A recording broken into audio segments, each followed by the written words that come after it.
Jesus' realization, the perpetual indwelling life that is connecting us with the Father every day. Every day. It should happen all the time. And again, you know, when I talked about Lent a couple of weeks ago, I said Lent isn't something that we should practice just, you know, the 40 days before Easter. Lent is an ongoing thing of what we should fast and feast.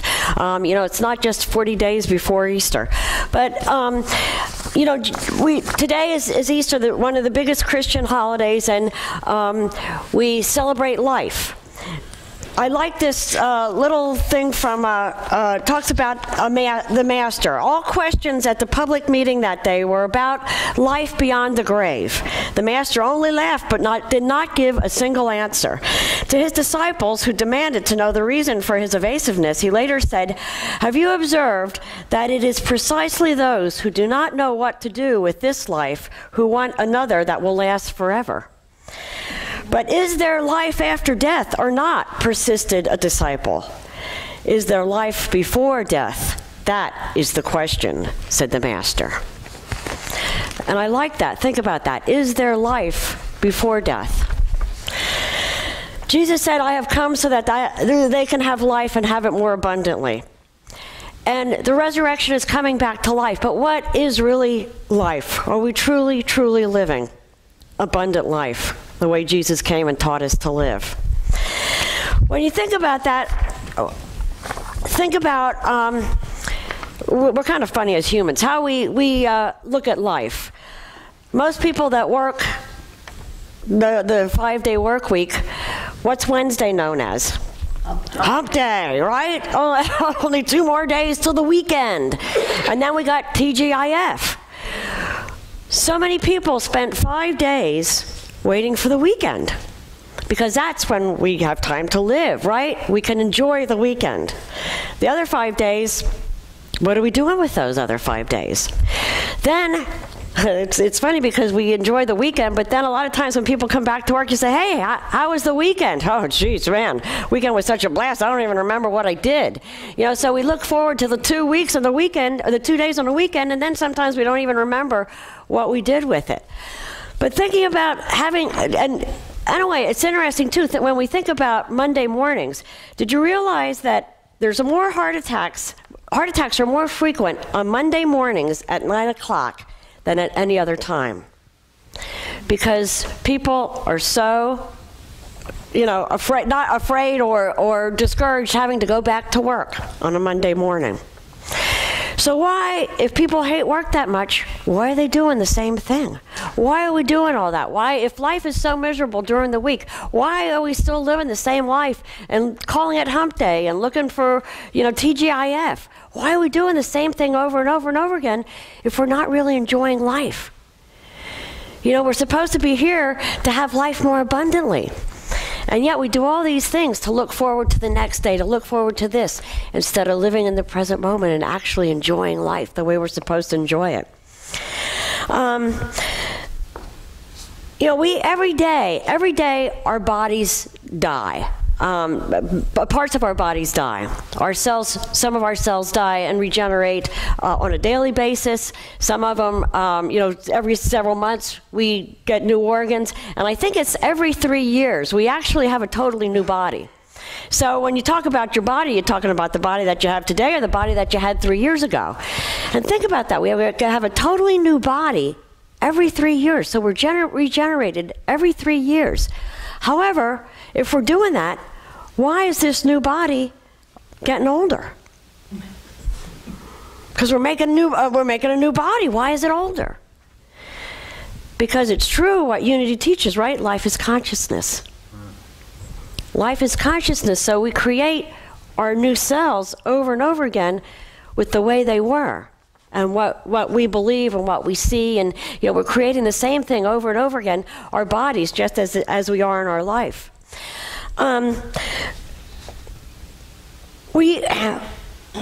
There's a club in California that's made up of AIDS patients, and it's called What the Heck Anyway Club. So, and they do things like skydiving, bungee jumping, all kinds of things that they wished they would have done or would have loved to do, but never did. Why? Because they were afraid of dying. They were afraid of getting hurt. They were afraid of dying, and they never did it. So now that they're diagnosed with AIDS, they figure, what the heck anyway?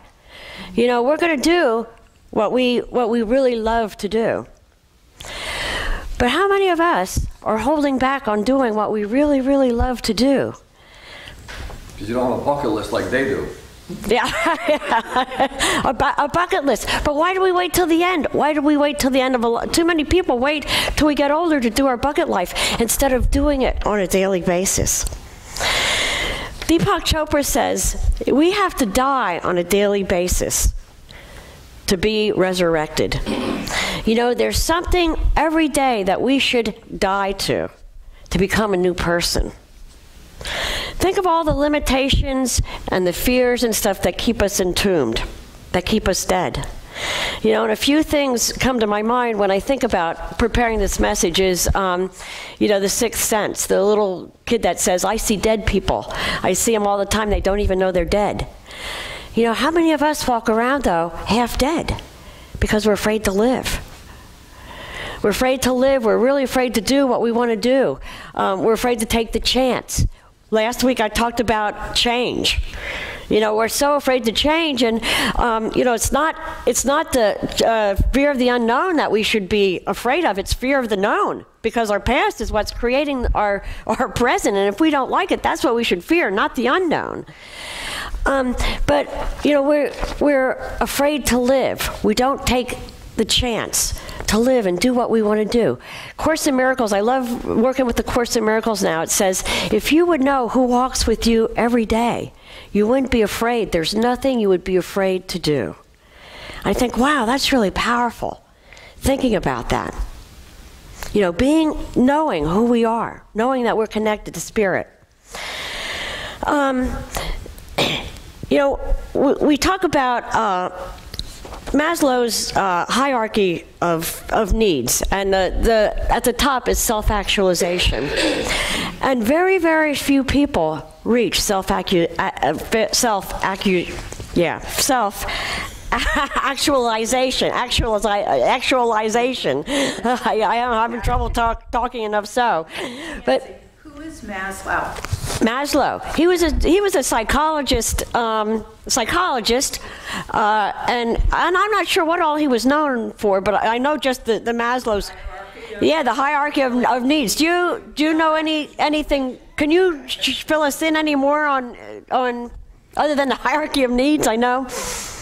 Well, it starts at, what's the bottom? Do you know what the bottom is? The basic needs. Yes, the basic yeah. needs, and then yeah. Like we need our right, something that's very right. hard to attain, that very few people get there, and maybe you're going to talk more about it. Do you know what? Very few people get there, I think, because we prevent ourselves from getting there. Too many people prevent ourselves from getting there because of our own self-imposed limitations. One thing that could be said is, I heard this at a lecture, and it's like, how many people, they hear about something, and they're in this room, right, in this corridor, and there's doors on either, there's two doors, right? And you're going to pick one door. One is like you go to the lecture and you hear about it, and the other one is you really go in and do it. Okay, so we're willing to go into the room where we hear the lecture, but are we really willing to go in the door that says do it? Okay? Excellent. And I have a good story that says almost that is yes, we read about people that do it, we you know, and coming to church here too, we come here, we learn about it, we know about it, you know, all of these things, but do we take time to do it?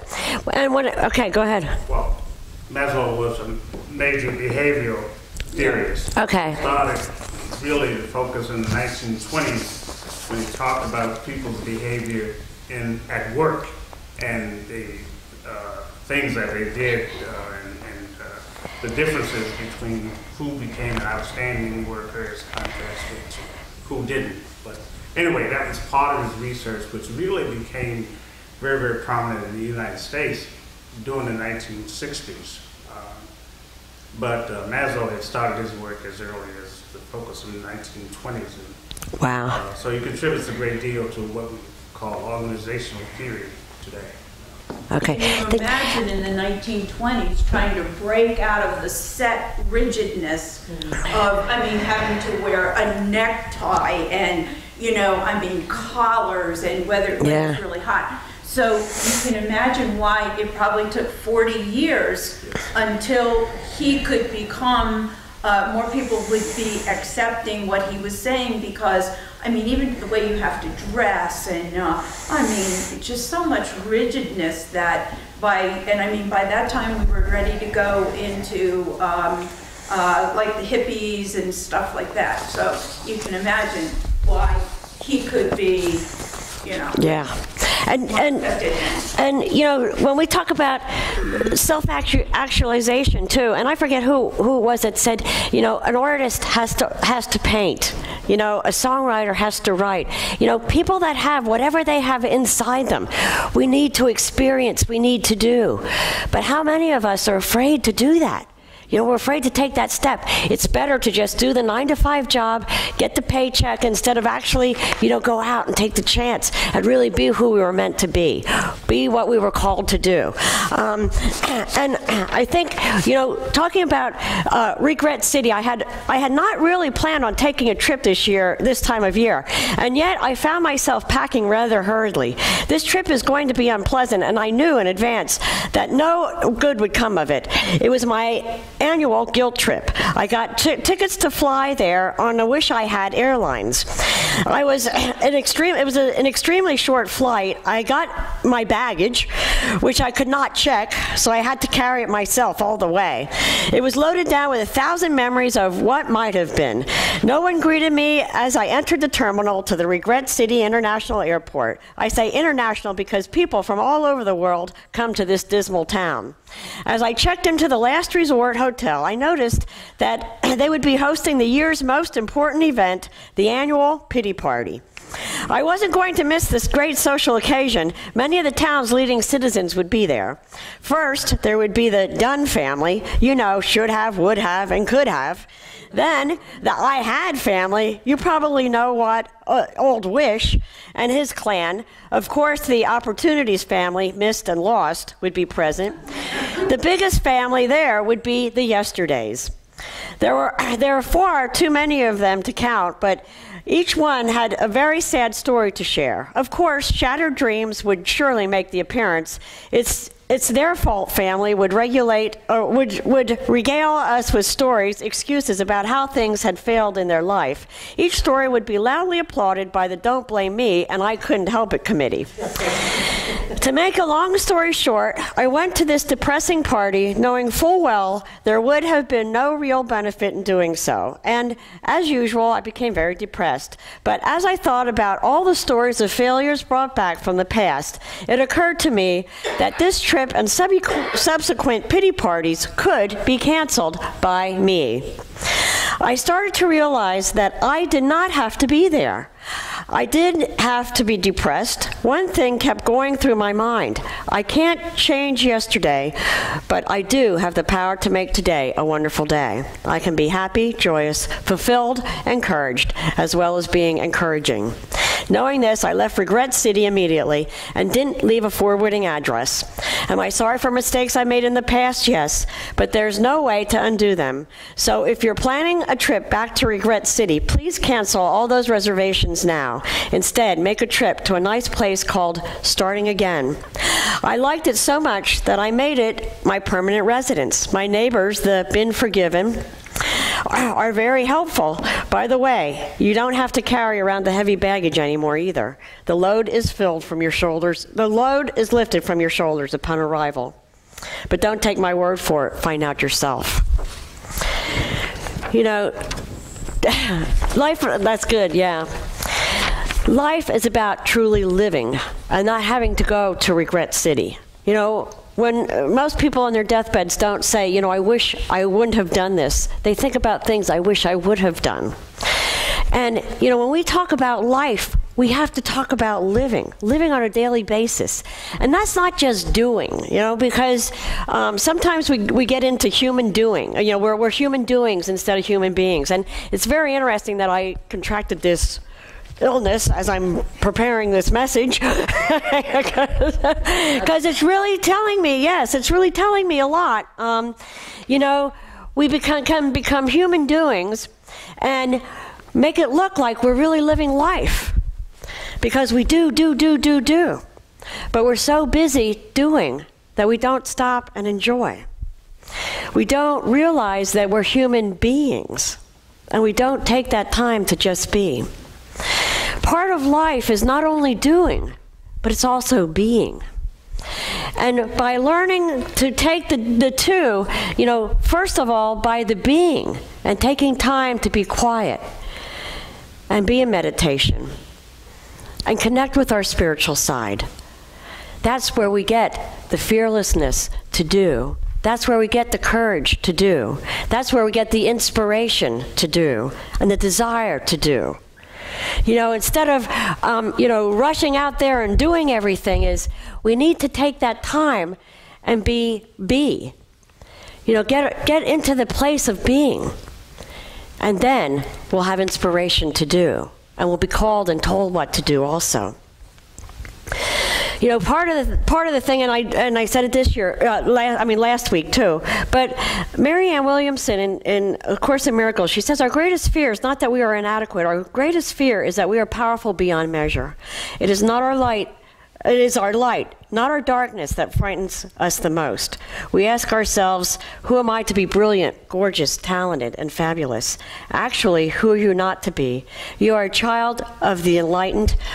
You are a child of God. Your playing small does not serve the world. There's nothing enlightened about shrinking so that other people won't feel insecure around you. You were born to make manifest the glory of God that is within us. It's not just in some of us, it's in everyone. And as we let our own light shine, we unconsciously give other people permission to do the same. As we are liberated from our own fear, our presence automatically liberates others. When I took hypnosis class, one of the main things that stuck in my mind was the teacher said, it's not that hard to get people into a trance. The hardest thing is to get people out of a trance.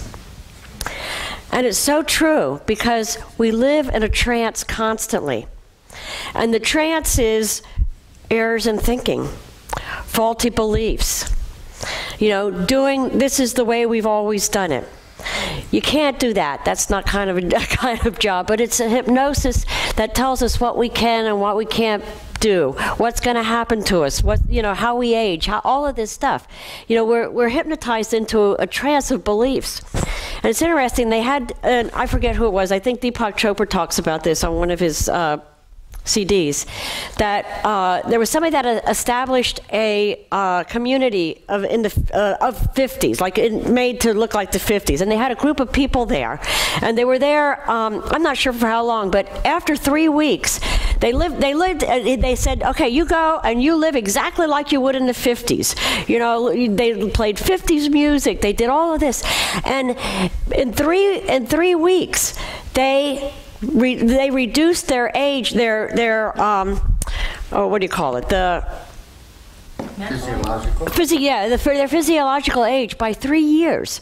In 3 weeks, just by living in the 50s, by living there, in our minds.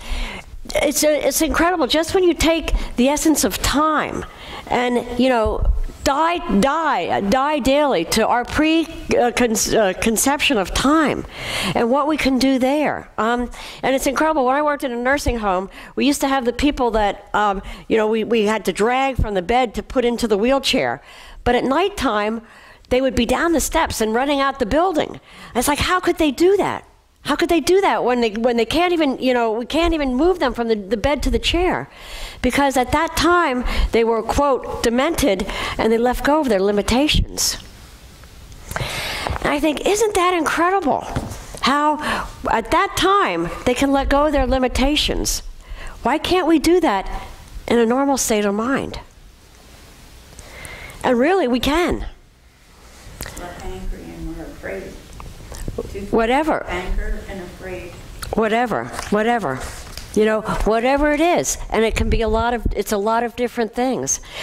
But each thing that is keeping us limited, we have to die to. Like Deepak Chopra says, you know, take every day and make a decision to die to one of those limitations, die to one of those beliefs, and be reborn again, and see what happens. Nancy, I think that, you know, the question here is, we want to do this. How do we do this? And it just seems like sometimes it seems like, now this is going to start out really negative, but it's not going to stay there. Like we're bearing the cross like Jesus was on. And we make such a big deal out of trying to be perfect and to get way up here, when it's actually just I love that movie, and I forget, oh gosh, who was it? Is Baby Stepping with, was it Murray, what's his last name, Murray? Bill Murray, yeah. What about Bob? Baby Stepping, yeah. Yeah, what about Bob? And he was afraid of touching doorknobs and stuff, but he took baby steps. He took baby steps, and it's not about being that huge person. Yeah. It's just about taking baby steps, and it seems like it's more and more about staying in the moment. Don't think ahead. Don't forecast, because it's putting a weight on it. And the whole, you know, like if your vibration or whatever has changed, and it seems like if, at least in my experience, if for 1 minute I can stop thinking in the negative and think something that's beautiful, it just surprises me how I get carried along with it. Exactly. So how did we ever get to self-actualization? Now, some people just seem to have that energy, that go, and they're going to be, I don't know whether people understand what self-actualized is, but rather than wishing that you were somebody or wishing that you did things, but is really doing it. But it seems to me if we take little baby steps, and instead of seeing that we're buried under a pile of heavy dirt, just take a spoon and take a little bit, like it's sugar, a little bit off every day. Exactly. You know, maybe we're not meant to be all these big things. Maybe we weren't meant to bungee jump. Maybe we weren't meant to.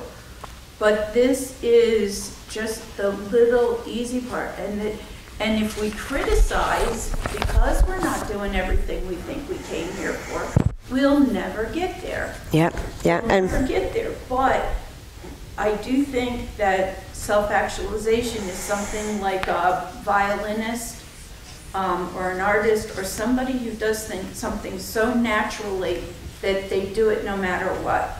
And they don't care if anybody's listening to them. That's one really big point. They don't care if anybody's listening to them, and they're going to do it even if they're terrible. And you know, part of the things, and you said a lot, Margie. Thank you. But you know, part of the thing is the realization. You know, we have that ability, and you know, I think I went through a lot of my life hypnotized because I didn't know any better. I didn't know there was a different way.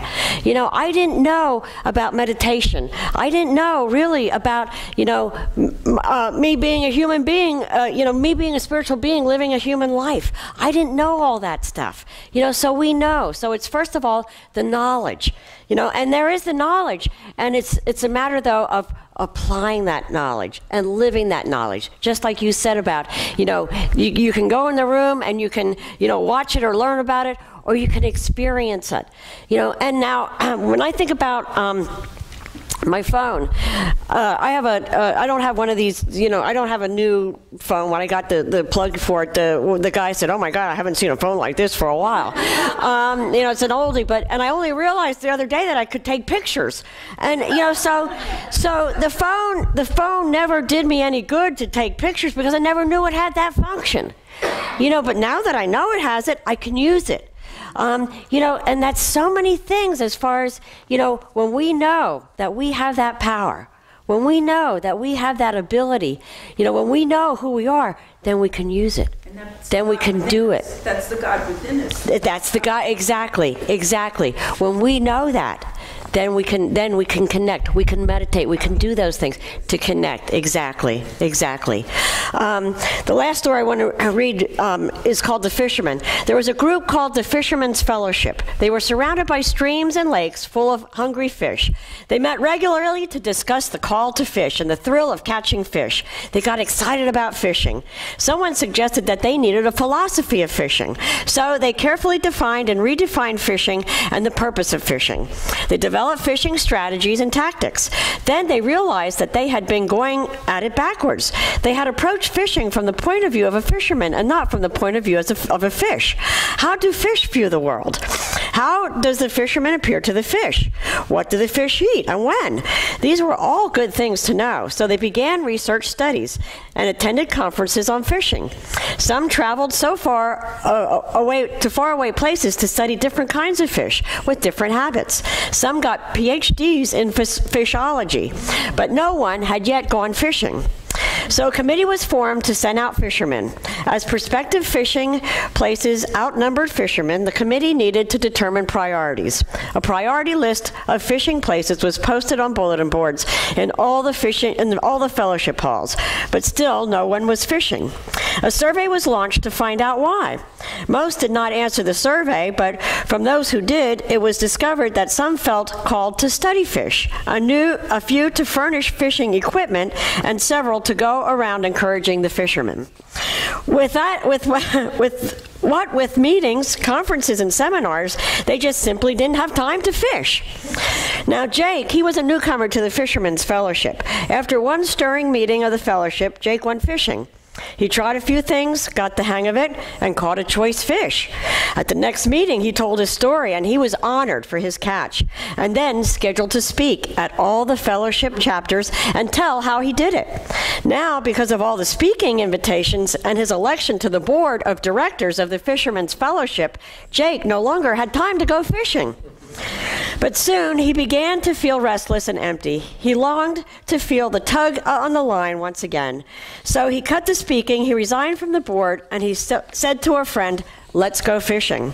They did, just the two of them, and they caught fish. The members of the Fishermen's Fellowship were many, the fish were plenty, but the fishers were few. Kind of a silly story, but it kind of tells a lot about life. There's a lot of people in life, but the livers, I think, are few. Because living is in the present moment. It's living in the present moment with the knowledge of who we are. Taking the time to connect to that on a daily basis. Knowing that that's time well spent. Sometimes we get so connected with the doing. I have all this stuff to do. I don't have time now to take and be quiet. I don't have time to be still. I don't have time to meditate. I don't have time to, go to my source and ask. When in reality, that cuts off the time of the doing incredibly. And that's what we have to learn. Jesus said we have life. He came to have life so that we can have life and have it more abundantly. We need to roll away the stone and wake up and come out and come to life. And that's what Easter's about, on a daily basis. We need to do it on a daily basis, not on Easter. Not just on Easter, not just on a Sunday, not just on whatever day we choose or whatever. It's a constant thing. Is living constantly with the thought of God. Living constantly knowing who we are. Living constantly in the present. Living life. So that when it comes, it's not, is there life after death? With the question was there life before death? We need to live life today. And I know, part of this is telling me, I'm a doer. I'm a human doer. I've become a human doer. And, I need to take some more time and be. Because I obviously opened myself up to this and accepted this to come to me, and it's teaching me a lesson. So, what can we die to today? Think about in meditation, what can I make a commitment to die to today so that I can open myself up to live? What limitation can I die to? What thought, what belief, what am I holding on to? Because it is. Jesus said we have to be born again. And it's born again on a daily basis. It's resurrected on a daily basis. Not just today, not just on Easter. But it's time to roll away the stone. Not just sit in the fisherman's club, but actually time to fish. This reminds me of your dash. Yeah.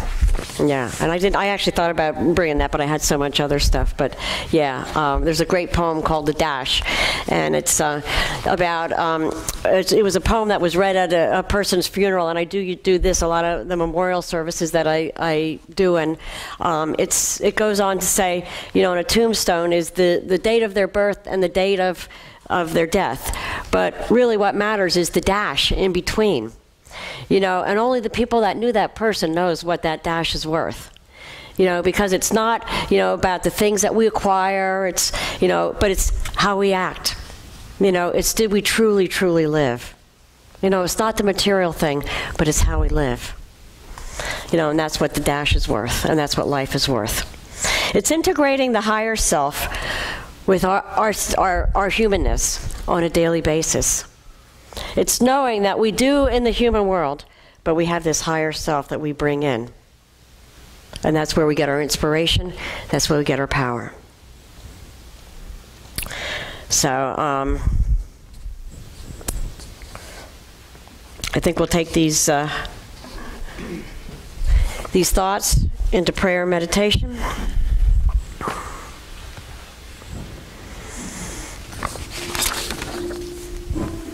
And as we get comfortable in our seats, just feel the seat supporting your body. Feel the floor supporting your feet. Just feel the energy of the room.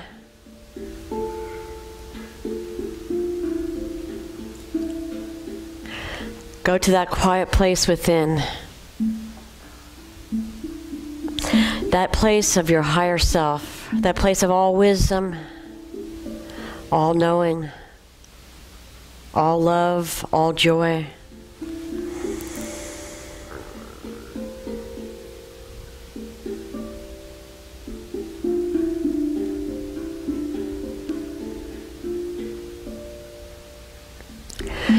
As we come to that place,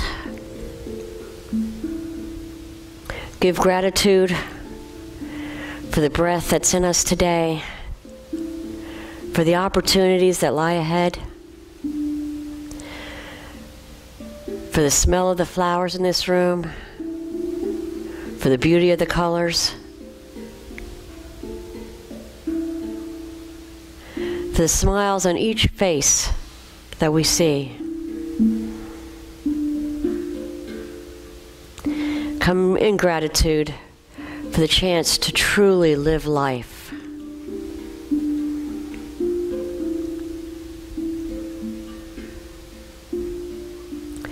Bring to mind one thing that you're willing to let die today, that you're willing to let go of.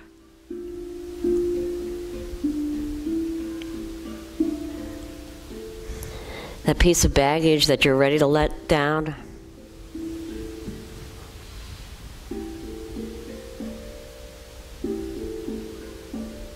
And open up to something wonderful and something fresh and something new to take its place.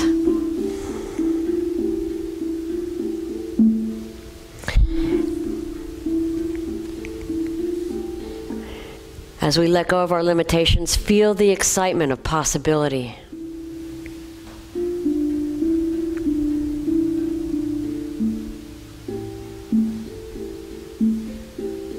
Feel the desire and the inspiration of being all we can be, all that we were meant to be.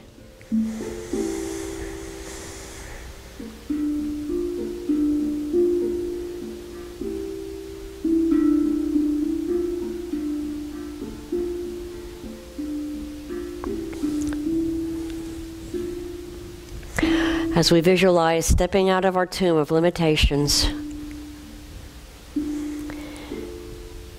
see the light shining. The light is shining for us and on us. Saying, "This is my beloved child, in whom I am very well pleased."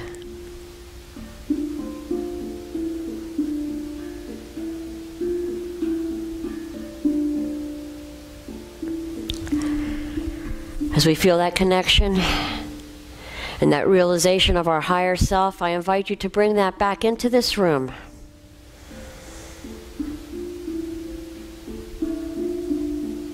Knowing that we can carry this feeling along with us.